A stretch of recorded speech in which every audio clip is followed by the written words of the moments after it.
What if I told you that there are small, simple habits available to every woman? Habits that don't just change how others see you, but more importantly, change how you see yourself. You are not what you are worth, but what you show every single day. And isn't that the truth?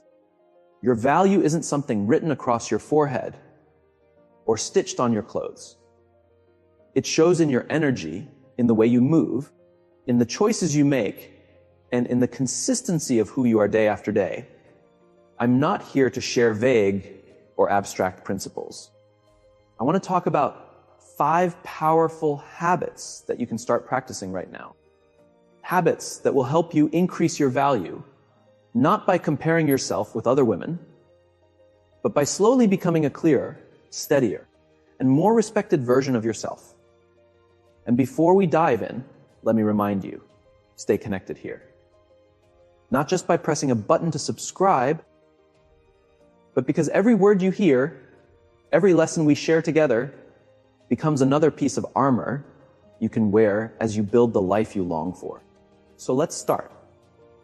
The very first habit, pay attention to your body language. Before you ever speak a single word, your body has already spoken for you. And it often speaks louder than your actual voice. Picture yourself walking into a room full of strangers. You haven't opened your mouth, yet people are already forming an opinion.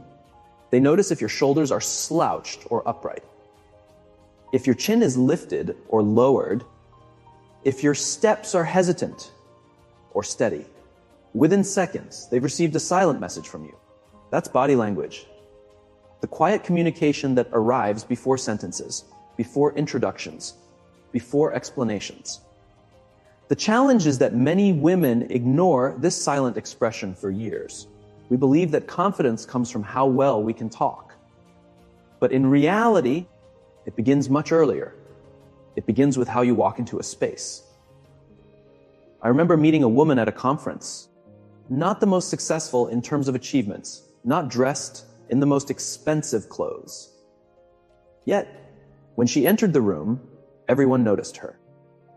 She stood tall, her shoulders were open, her movements calm, her eyes steady. She didn't need to say much because her presence already spoke. And what happened? People wanted to listen before she even introduced herself. The best part is, confidence doesn't have to be something you're born with. You can train yourself into it. That's where your freedom lies. Take posture, for example. Many of us walk with our heads lowered, almost as if we wish to disappear. We don't realize our body is whispering, "I'm not sure if I belong here." But you can retrain yourself. Lift your head.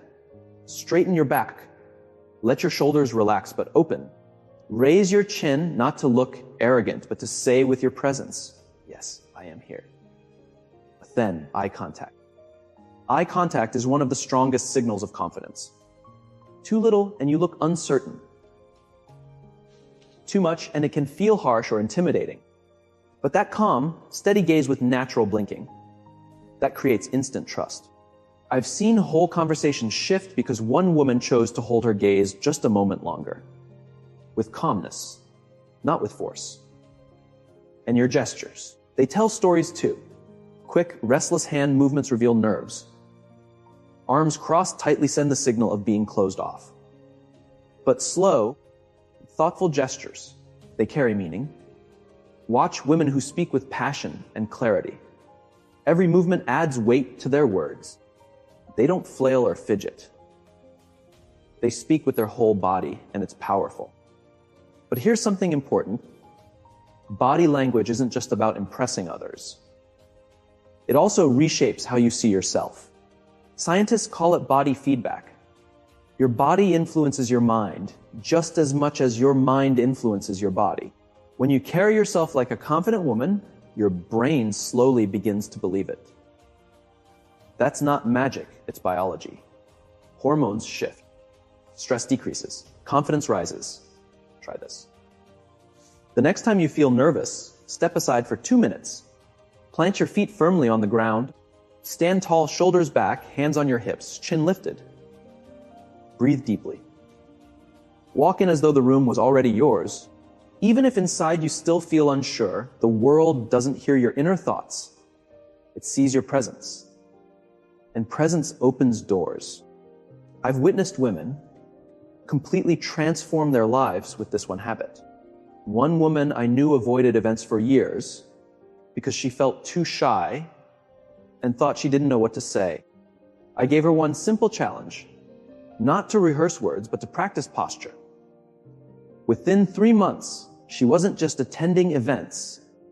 She was being invited as a guest others wanted to meet. Not because she suddenly became the best speaker, but because she carried herself differently. People noticed and people responded. At first, yes, it may feel like you're playing a role, but it's not a mask. It's you. The version of you that is stronger, clearer, and more consistent. What you show on the outside over time reshapes the woman you feel inside. Of course, there's something vital to remember here. Strong posture, steady eyes, graceful gestures. These won't mean much if your actions don't line up.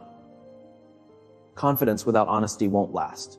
And that leads us straight into the second habit. One that gives true weight to everything you show, keeping your promises. Trust is like glass. Precious, beautiful, but fragile. It takes time to build and just a moment to shatter. Nothing cracks trust faster than broken promises. And listen, it's not just the big promises that matter. Even the small ones carry weight. When you tell a friend, "I'll call you tomorrow," but you forget, even without meaning to, you've sent the message, "You can't fully count on me." It doesn't matter if you had a good reason. Over time, those small scratches weaken your credibility. I once knew a woman who had a wonderful personality and great skills, but she said, "Yes," far too often. Someone at work asked for help? Yes. A neighbor asked for a favor? Yes. A family member needed her time? Yes again. But she couldn't keep up with all those commitments. And gradually, she let people down. Not because she didn't care, but because she overpromised. The result, people started to stop depending on her.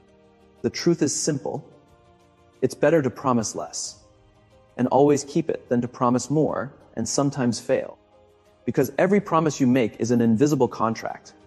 And every time you keep it, you carve trust deeper into the hearts of others. But keeping promises doesn't just build other people's respect. It builds your own. Every time you follow through, even in small ways, you strengthen your self-worth.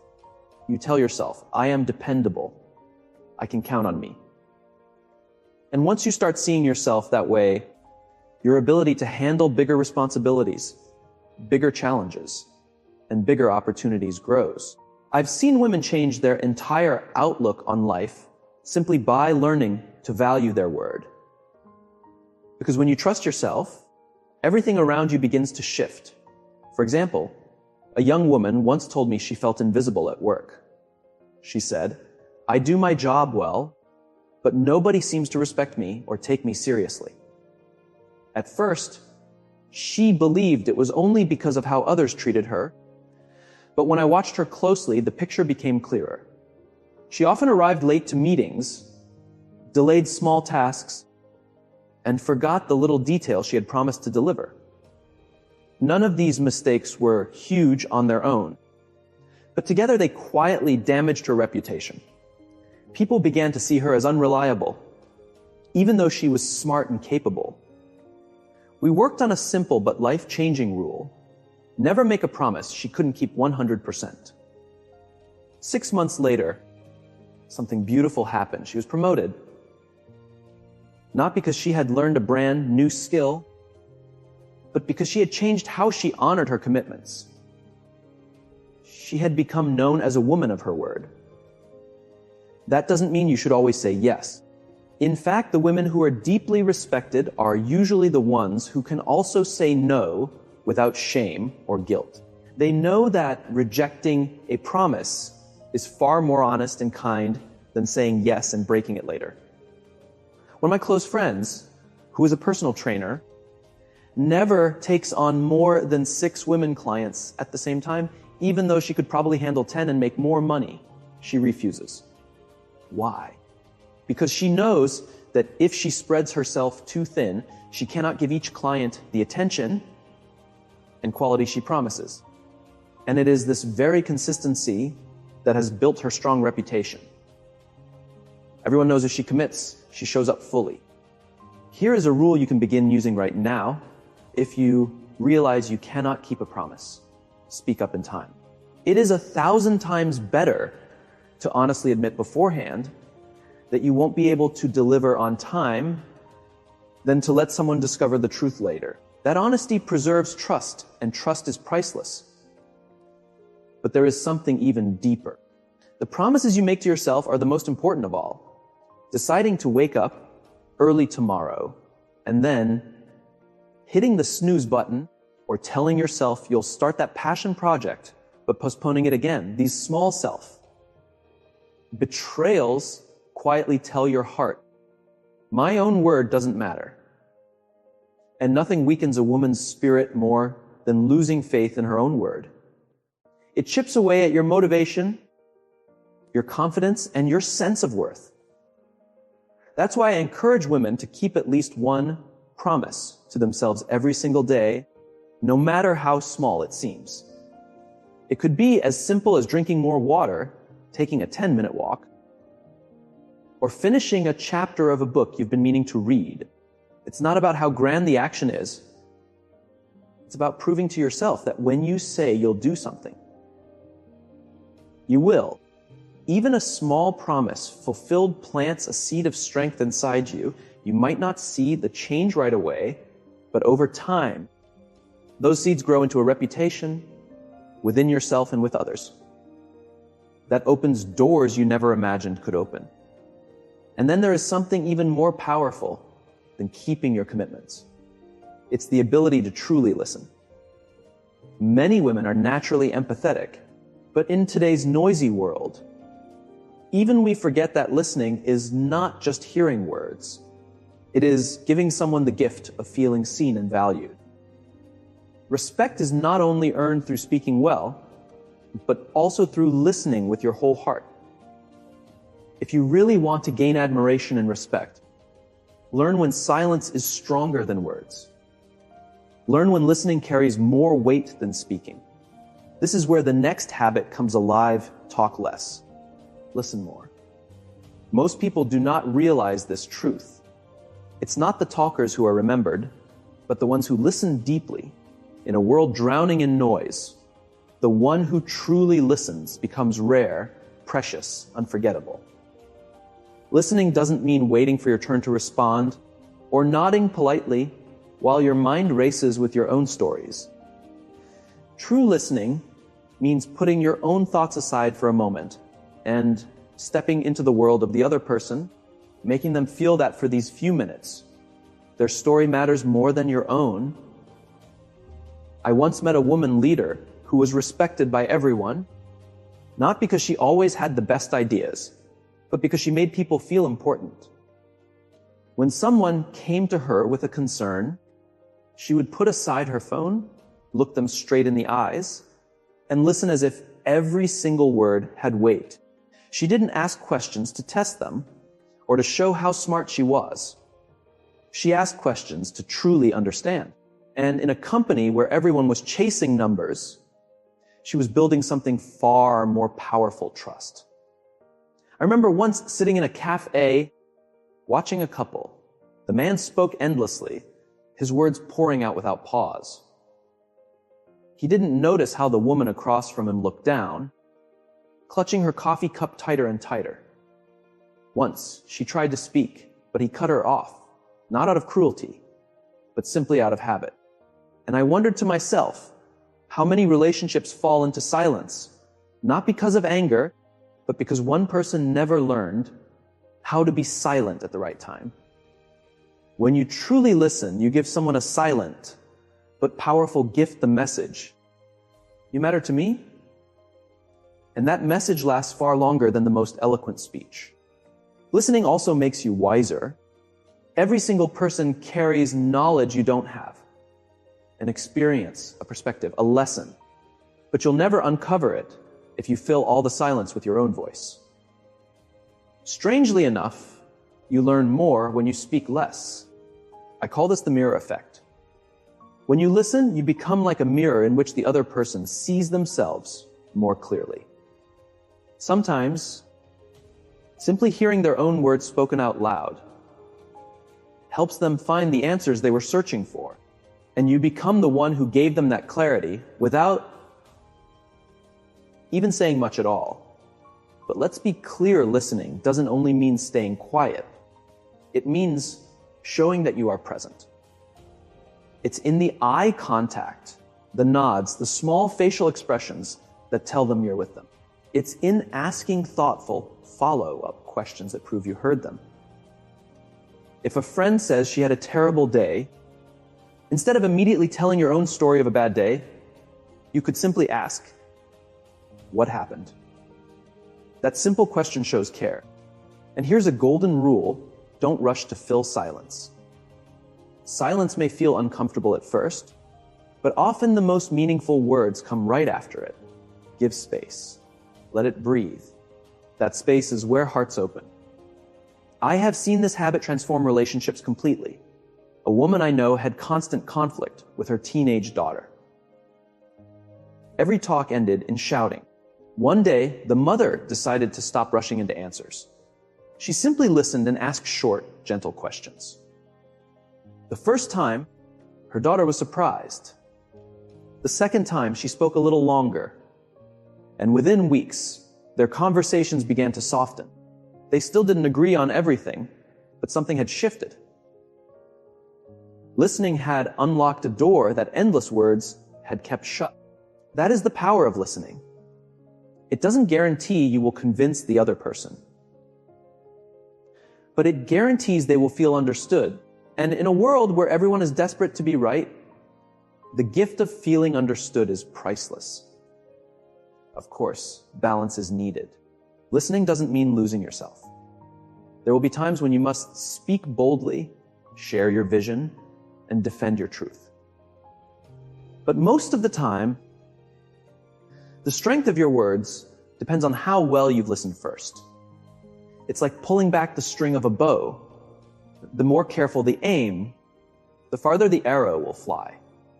So ask yourself in your next conversation, am I really listening? Or am I just waiting for my turn to talk?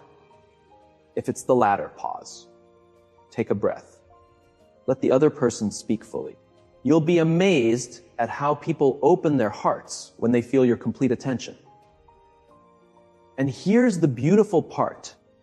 When women master the art of listening, they don't just build respect, they build connection. And connection is what truly changes lives. The more you truly listen, the more sensitive you become to little things that most people miss. The soft changes in someone's tone, the way they pause between words, the tiny expressions on their face that last just a second. These small signals carry so much truth, often more than the actual words. And when you begin to notice them, you start to understand on a deeper level than you ever thought possible. This deeper understanding is what gives you an advantage, whether it's in friendships, in family, in your career, or even in those delicate conversations that shape your life. Listening is not just a skill, it is an art.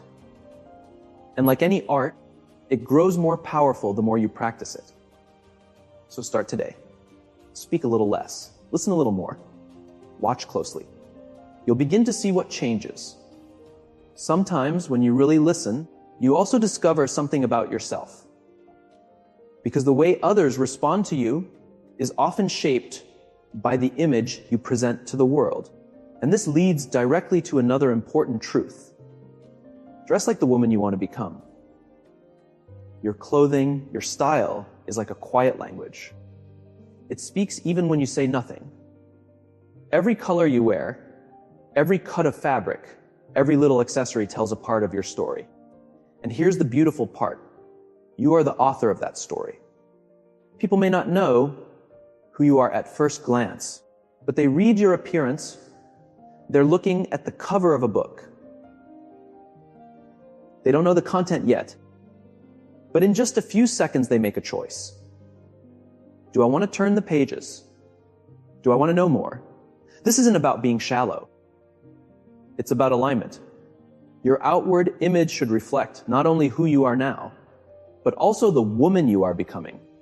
I once met a young woman with so much potential.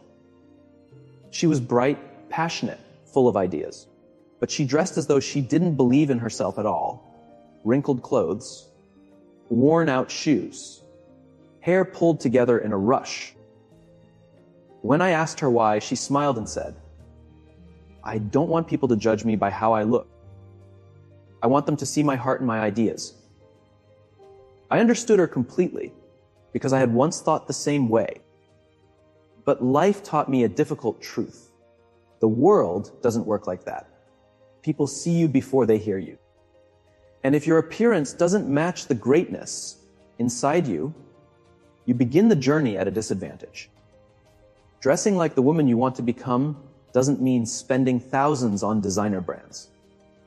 It means choosing clothes that are neat, clean, and that make you feel strong, graceful, and intentional. It's about asking yourself every single morning, does what I'm wearing today tell the story I want to share with the world? A mentor of mine used to call this invisible armor. Every morning, she would carefully choose her clothes, not because she wanted to impress people, but because she wanted to feel ready. She treated her wardrobe like a set of tools. A crisp blouse, a simple dress that fit well, or even a pair of polished shoes gave her the mindset she needed. And when she felt prepared, she carried herself differently.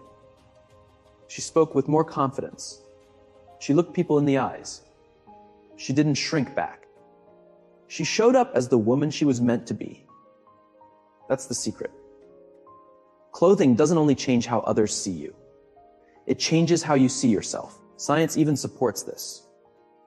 Studies show that when people wear clothes associated with strength, professionalism, or elegance, they naturally begin to act more confident and focused. Your mind adapts to the image you see in the mirror. I remember another woman preparing for a life-changing job interview.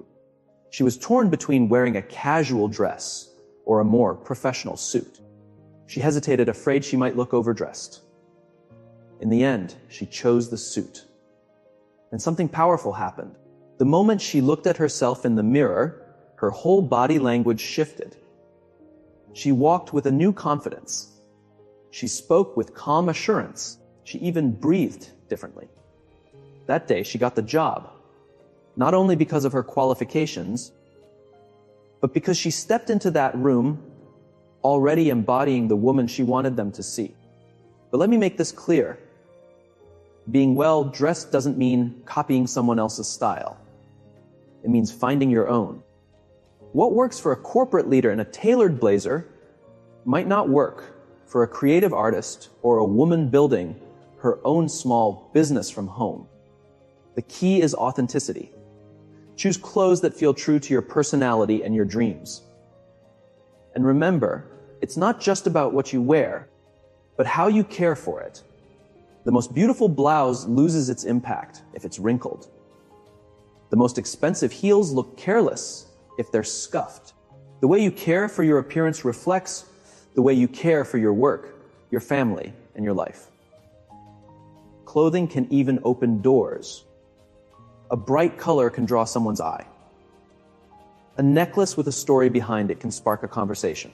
I've seen friendships and opportunities grow from a simple compliment on a scarf or a pair of earrings. That's how powerful this silent language is. So how can you start living this habit? Keep it simple. Divide your wardrobe into two parts. Clothes that make you feel alive, confident and radiant, and clothes that make you feel tired, dull, or small. Each morning, only choose from the first group, even if it's just for an ordinary day. Because every single day is a chance to practice becoming the woman you're meant to be. And remember, it's not vanity, it's respect. Respect for yourself and for the people you meet.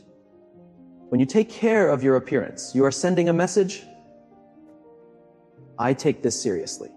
I respect myself. And I respect you. That message stays with people long after the conversation ends. But there's another form of respect, one that speaks even louder than clothing. That is the gift of being on time